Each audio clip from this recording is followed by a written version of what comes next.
Welcome to programming tree. Hello everyone.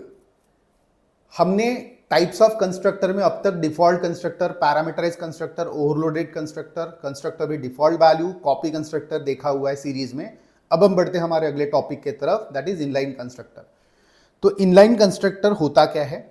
ये थोड़ा सा कंफ्यूजिंग टर्म है, काफ़ी कम लोगों को पता होता है, और टेक्निकली एग्जाम में जब आता है या फिर इंटरव्यू में जब पूछा जाता है तो आप कंफ्यूज हो जाते हो, भाई इस केस में क्या आंसर देना। मैंने तो 2-3 टाइप ही सुने थे, default, parameterize and constructor with default value, या फिर कॉपी कंस्ट्रक्टर सुना था। ये क्या है इनलाइन कंस्ट्रक्टर?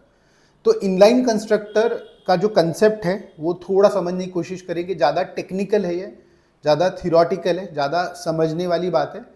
ठीक है, तो आगे बढ़ते हैं टूवर्ड्स द एक्चुअल प्रोग्राम। तो आपके सामने ये जो प्रोग्राम है ये है इनलाइन कंस्ट्रक्टर का प्रोग्राम। और अगर आप ध्यान देंगे ना तो कुछ भी मेजर चेंज नहीं हुआ पूरे प्रोग्राम में। अगर हम प्रोग्रामेटिकली बात करें तो प्रोग्रामेटिकली सिर्फ एक कीवर्ड हमने डाल दिया इनलाइन हमारे कंस्ट्रक्टर के पहले, और ये बन गया हमारा इनलाइन कंस्ट्रक्टर। तो टेक्निकली देखा जाए ना तो हमारा बहुत छोटा सा चेंज है। प्रोग्रामेटिकली आपने कंस्ट्रक्टर के पहले इनलाइन लिख देना है, हो गया, आपका इनलाइन कंस्ट्रक्टर बन गया। लेकिन इनलाइन कंस्ट्रक्टर बनने से होता क्या है वो समझना इंपॉर्टेंट है, क्योंकि वही आपको एग्जाम में, वही आपको वाइवा में और वही आपको इंटरव्यू क्वेश्चंस में बताना पड़ेगा। तो इनलाइन कंस्ट्रक्टर काम कैसे करता है या फिर होता क्या है इस पूरे प्रोसेस में, इनलाइन लिखने से हो क्या रहा है बिहाइंड द सीन। देखिए, अब ये जो पॉइंटर्स हैं इसको हम डिटेल में समझने की कोशिश करेंगे in order to understand the inline constructor in C++। तो सबसे पहला पार्ट ये है कि इनसाइड द मेन मेथड, जो आपका मेन मेथड होता है ये वाला, व्हेन द कंस्ट्रक्टर स्टूडेंट, जब हम ऑब्वियसली क्लास का ऑब्जेक्ट बनाएंगे तो हमारा कंस्ट्रक्टर कॉल होगा। When the constructor student called while creation of the object, जब ऑब्जेक्ट बन रहा है तब, जब आपका स्टूडेंट नाम का कंस्ट्रक्टर कॉल हो रहा है तब the control is transferred to the definition of the constructor. What does that mean?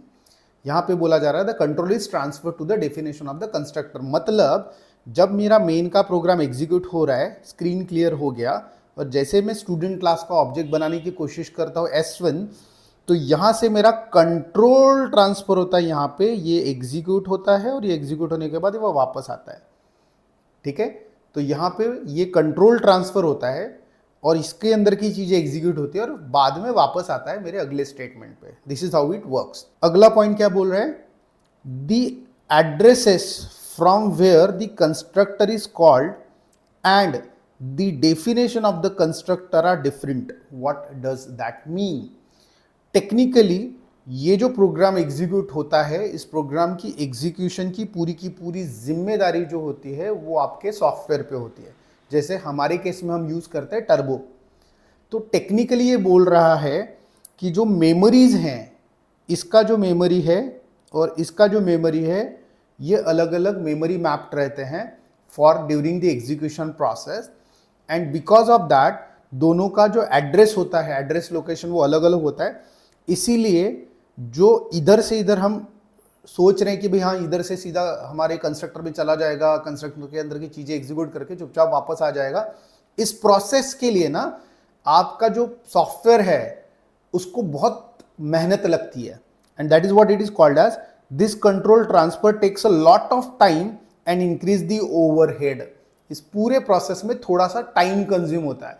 अब आपको वो नहीं समझ में आता बिकॉज जब आप रन करते तो बहुत फ्रैक्शन ऑफ सेकेंड में रन होता है, but again it is behind the scene is a time consuming process, है ना।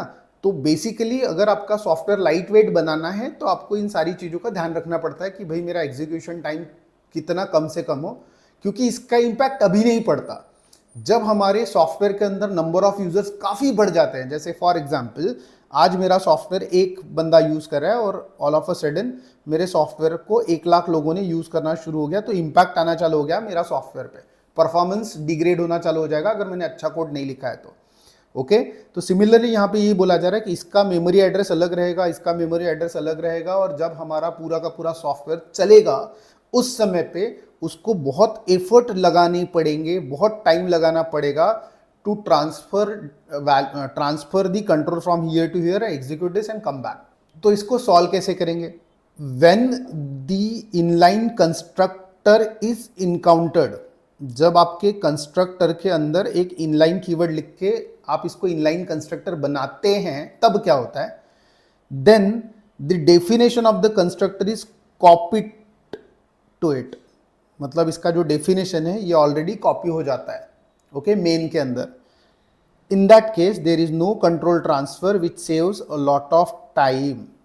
मतलब टेक्निकली इनलाइन कीवर्ड लिखने से हमें प्रोग्राम में कोई डिफरेंस नहीं दिखेगा, ना तो वैल्यू अलग आएगी, ना हमारा कुछ मेजर सा कुछ आउटपुट चेंज आएगा. टेक्निकली होगा ये हमारे सॉफ्टवेयर में ज़्यादा बेहतर तरीके से एग्जीक्यूट होगा, ज़्यादा फास्टर तरीके से एग्जीक्यूट होगा, और जो एग्जीक्यूशन टाइम है वो थोड़ा सा कम हो जाएगा, जो आपको निग्लिजिबली स्मॉल रहता है, बिकॉज आपका प्रोग्राम बहुत आप ही सिर्फ कंज्यूम कर रहे हो. जैसे जैसे प्रोग्राम स्केलेबल होता है उस समय पे आपको ये इश्यूज समझ में आते हैं, but this is all about the performance.